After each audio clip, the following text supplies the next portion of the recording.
Widodo of the Republic of Indonesia join us here today. Mr. President, first of all, I would like to personally thank you very warmly and the government of Indonesia for the long-standing and strong collaboration with the World Economic Forum. We would have liked to see you in Davos in the snow, and unfortunately, but still we have this great opportunity to have this discussion on the agenda in a virtual way. So thanks to the strong support of the government, and thanks to this support, we have been able to develop an impressive lineup of, I would say, action and impact-driven multi-stakeholder collaboration platforms in Indonesia, including the National Plastic Action Partnership, the Partnership for Indonesia's Sustainable Agriculture, the Sustainable Development Investment Partnership, and the Tropical Forest Alliance. And we are very proud of being part of it. Building on our strong relationship, we hope to further build even other opportunities to work together on topics that are important to the people of Indonesia and for the planet, but also to support you, Your Excellency, in your priorities of your chairmanship of the G20 this year. Mr. President, 2022 is a crucial year for both Indonesia and the world. As you assume the important role as the chair of the G20, the world looks towards Indonesia's leadership to bring together countries in building an equitable recovery from the pandemic, bridging the divide between the global north and south, and overcoming the geopolitical tension and reassuming a long-term view, a strategic view on our future. We hope for the spirit of collaboration to be restored under your leadership and for joint deliberations that lead to concrete impact and to a strong legacy towards the end of the year. I believe this is the best time for us to hear from you, Mr. President. I now invite you to address the international community and to share your vision for Indonesia and the priorities for the G20 presidency. Mr. President, we all look forward to hearing from you.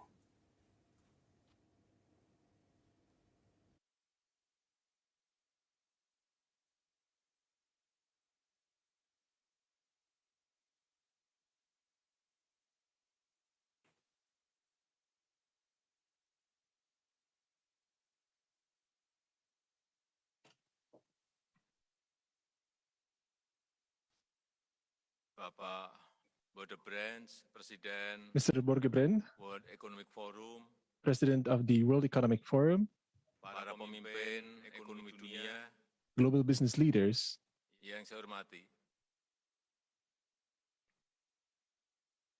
Masyarakat dunia sedang cemas dan the global khawatir. community is at unease. Sebanyak 84,2% Around 84.2% of respondents of the Global Risk Report 2022 of the World Economic Forum felt worried or anxious about the future direction of the world, and we must address such anxiety with concrete actions. Indonesia strives to ensure that its G20 presidency in 2022 can play an important part in addressing such anxiety by becoming a catalyst for an inclusive global economic recovery. Indonesia's theme for the G20 presidency this year is Recover Together, Recover Stronger. We will put forward the spirit of partnership and inclusiveness and provide innovative platforms for transformation in various sectors.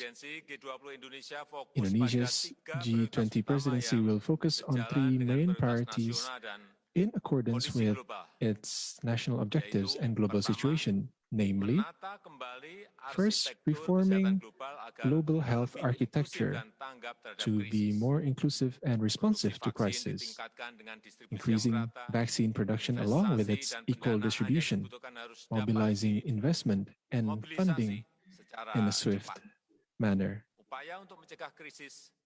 taking measures to avert the next crisis.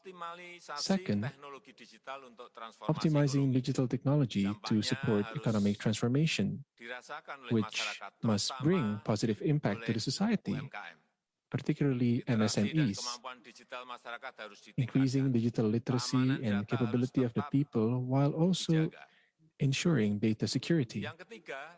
Third, energy transition that is more environmentally friendly. We must provide fair and affordable technology through technology that will spur a circular economy and green economy-based products. These three priorities presents an opportunity and investment opportunity that we must optimize. Indonesia's G20 presidency must bring concrete impact to the recovery and growth of the national economy. The benefits must also be felt by the wider society. We want to utilize the G20 cooperation to boost trade, increasing industrialization, and increasing technological capability in Indonesia and the world. Distinguished global business leaders, I invite all global business leaders to contribute during Indonesia's G20 presidency to ensure a stronger and a more inclusive global recovery. And the cooperation is not limited to governments, not only G2G, but also G2B or even B2B. Indonesia's presidency wishes to strengthen cooperation with global business actors, and interactions with economic actors will be intensified during Indonesia's presidency.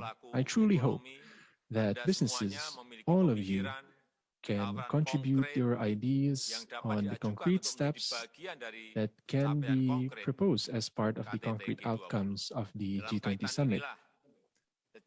Therefore, consecutively with the G20 summit, Indonesia will also hold the WEF Roundtable on Downstream Industries, Bloomberg CEO Forum, as well as the Digital Transformation Expo.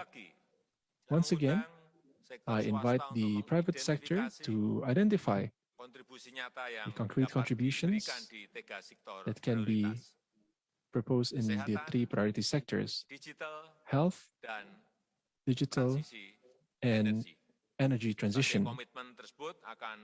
All of these commitments will become part of the G20 action for a strong and inclusive recovery.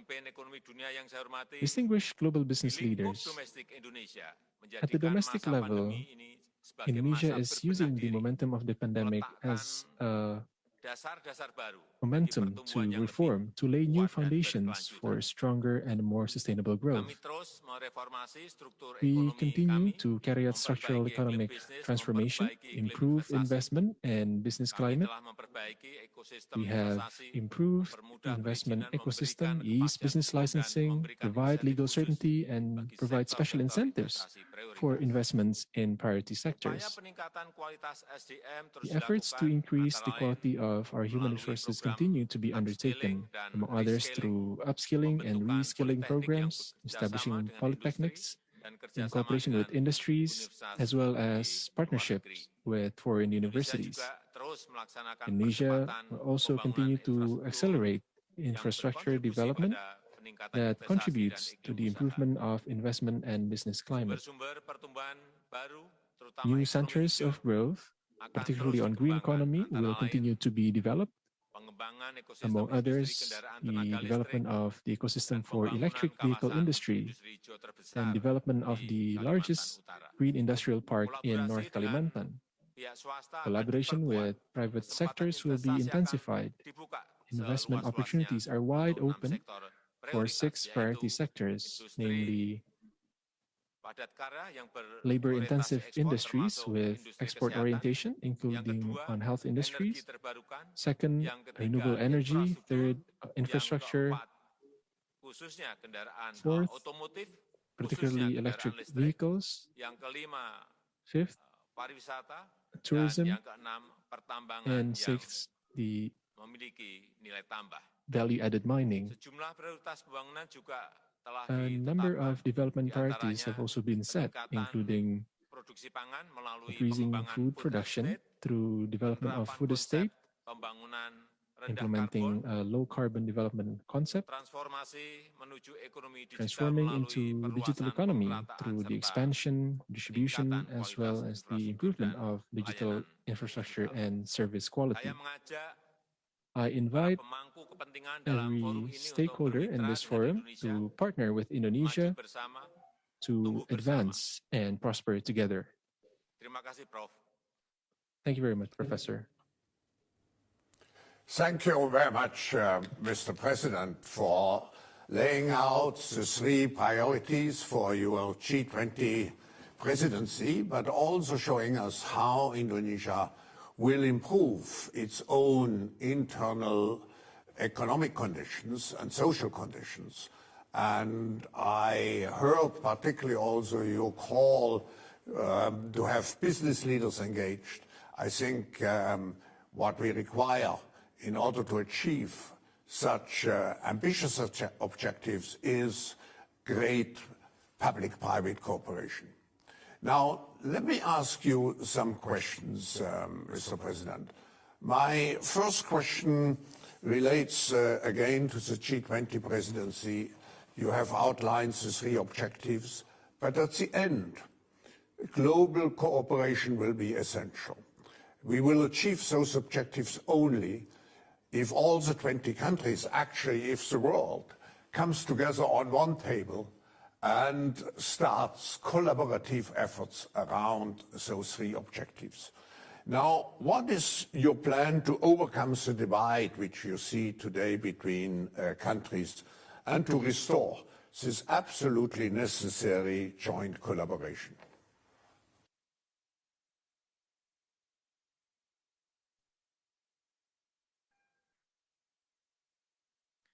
Iya,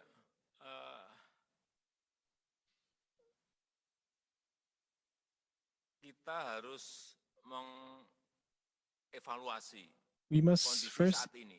evaluate the current Krisis condition. COVID-19 ini The menunjukkan COVID-19 rapuhnya crisis ketahanan demonstrate the kesehatan global vulnerability of the global health di semua negara. resilience of all countries. Dan kolaborasi saat ini seperti In current COVAX collaboration, Facility such as the COVAX hanyalah facility, is solusi sesaat. only a Dan temporary juga solution, peran WHO belum and the mencakupi banyak WHO hal has strategis yet bagi to play an kehidupan important role dunia. in the strategic aspects of our Karena daily itu, ke lives. depan Therefore, kita in the perlu future, we sebuah need a solusi yang permanent permanen solution agar so dunia that mampu menghadapi the permasalahan world is kesehatan yang ready to tidak face terduga.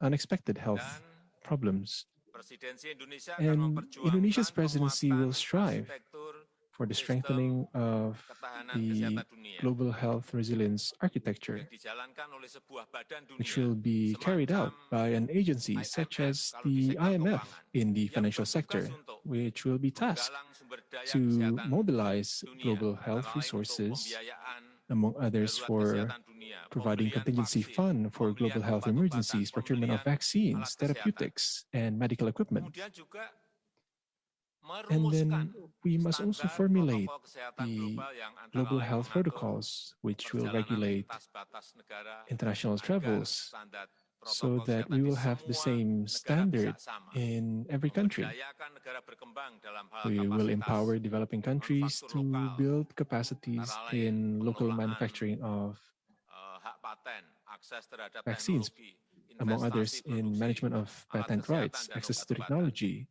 dan investment in the lain-lainnya. production of medical equipments Dibutuhkan and therapeutics and others. We pembiayaan need bersama untuk arsitektur a baru joint sistem financing kesehatan to build this new global health ketahanan resilience kesehatan dunia system. tersebut. the costs will be much, much lower than the losses that we sustain due to the vulnerability of our global health system, such as the one we experienced during the COVID-19 pandemic. I trust that advanced economies will not have any objection to support such initiatives. And of course, the G20 will play a very important role in mobilizing the development of this global health architecture at the moment. In short, we need an agreement among G20 countries. I think that's the first step we have to go through. Thank you, Mr. President. I agree with you. Certainly, we need a stronger global systemic approach, which means reinforcing the global architecture, not only in the health, but certainly also in the trade and many other sectors. Now, with the health of people and the planet in mind, as you mentioned, we need to see sustainable energy transition across all countries. Alongside other developing nations, Indonesia still relies heavily on coal-fired power generation. In your view, what are the key drivers to Indonesia to successfully accelerate its own energy transition?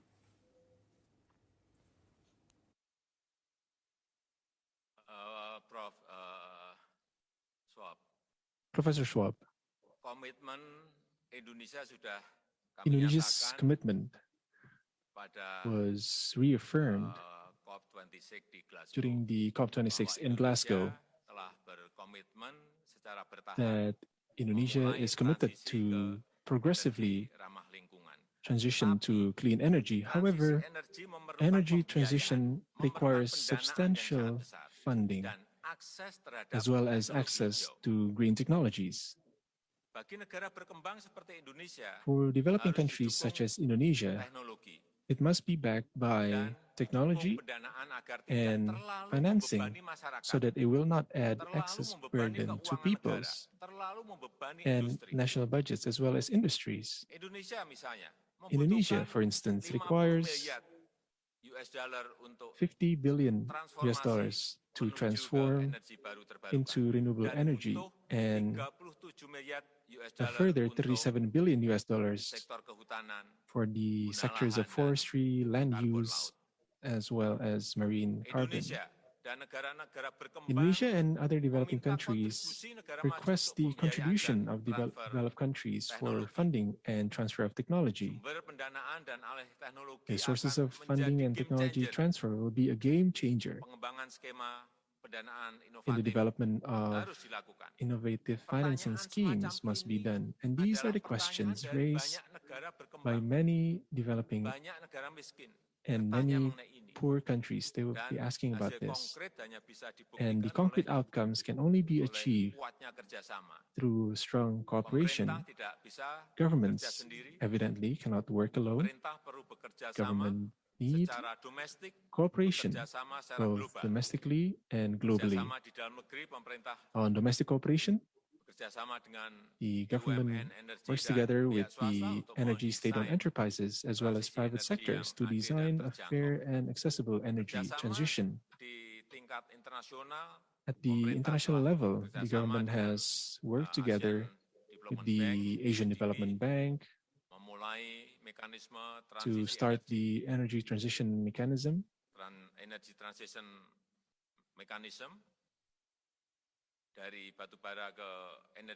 From coal to renewables.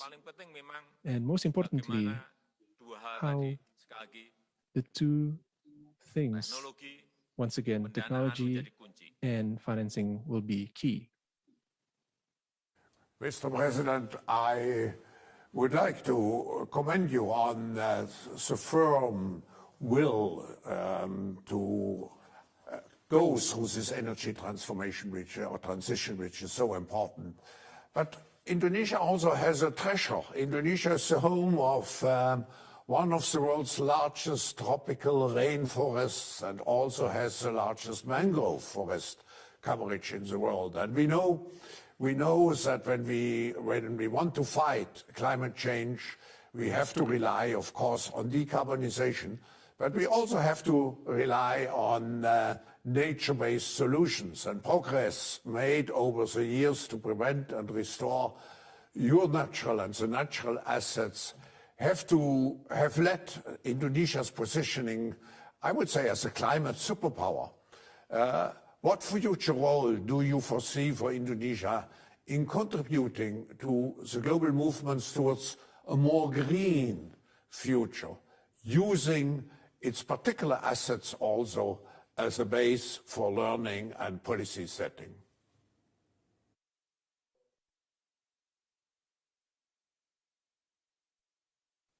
Ya, sejumlah strategi kebijakan a number of policy strategies dalam rangka mewujudkan ekonomi hijau to achieve a green economy. Yang pertama ini melalui First is through pembangunan rendah karbon, a low carbon development tertuang di dalam as envisioned rencana pembangunan in our jangka midterm menengah development dan jangka panjang plan kami. and long-term development plan. Kemudian yang kedua, Second, kebijakan our net zero emission policies, diterbitkannya peta jalan including the mencapai launch of the net zero roadmap to emission pada net zero tahun emission in 2060, 2060 termasuk net sink and net sektor sink for kehutanan dan lahan di tahun forest and land use 2030. sector Kemudian yang in ketiga, 2030. And third, memberikan sejumlah stimulus hijau providing untuk mendorong green peningkatan stimulus to encourage realisasi ekonomi hijau. the realization of the green economy. Upaya konservasi dan restorasi lingkungan. Our efforts for conservation Saya and melihat restoration dari of the angka-angkanya environment cukup berhasil dalam has beberapa succeeded tahun terakhir ini. during the past few years. Laju deforestasi turun Deforestation signifikan rate has sampai declined ke significantly to 75% pada periode tahun 75% 2019 in 2019 2020 di angka to 2020 at 115.000 hektar.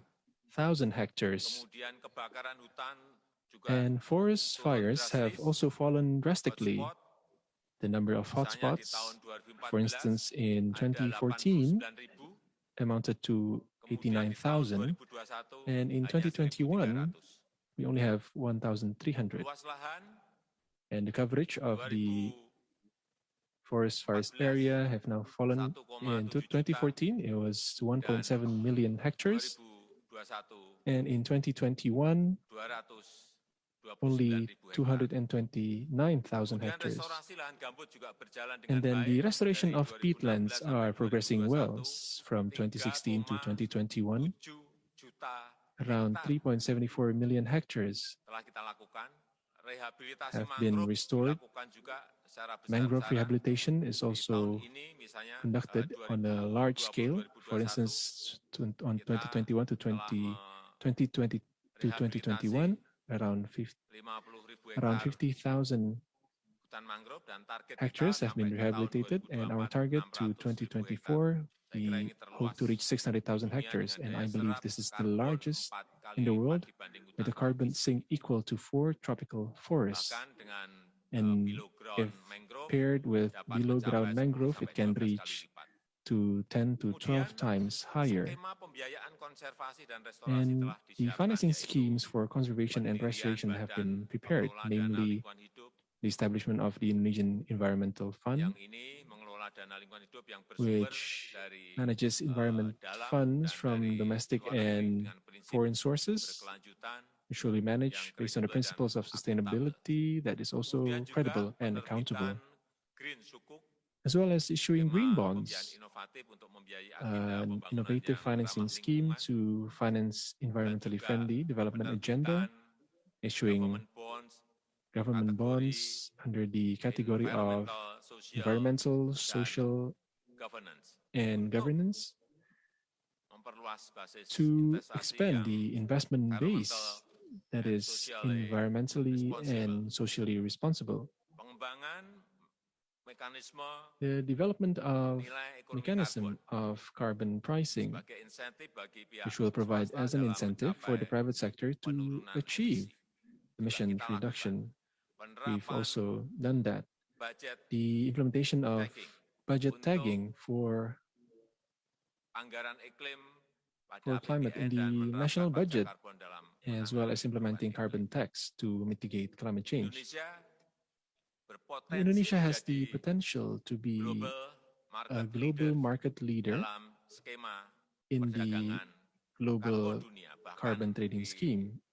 diprediksi mampu mengalahkan In fact, it is potensi predicted perdagangan karbon to di surpass Peru, the carbon Kenya, trade dan potential Brasil of sebagai sesama Peru, negara Kenya, and yang Brazil memiliki as luasan hutan tropis countries with terbesar the di dunia. same tropical Pembentukan forest cover in the harga world. karbon The by establishment country of di Indonesia juga carbon pricing by relatif country in Indonesia is also bersaing relatively kompetitif competitive dibandingkan as negara compared pionir to perdagangan karbon pioneer lainnya di countries of dunia carbon seperti trading such as Brasil, Brazil, dan India. Peru, and India. Dan Indonesia telah And memiliki Indonesia beberapa has a proyek number of percontohan seperti RED Plus dengan projects skema with a result-based payment result-based payment seperti scheme, Green Climate such Fund, as the Green Climate Fund kemudian Forest Carbon and the Partnership Forest Carbon Facility, Partnership dan Facility juga Biocarbon and Fund the Biocarbon dengan Fund with a total nilai commitment komitmen of sekitar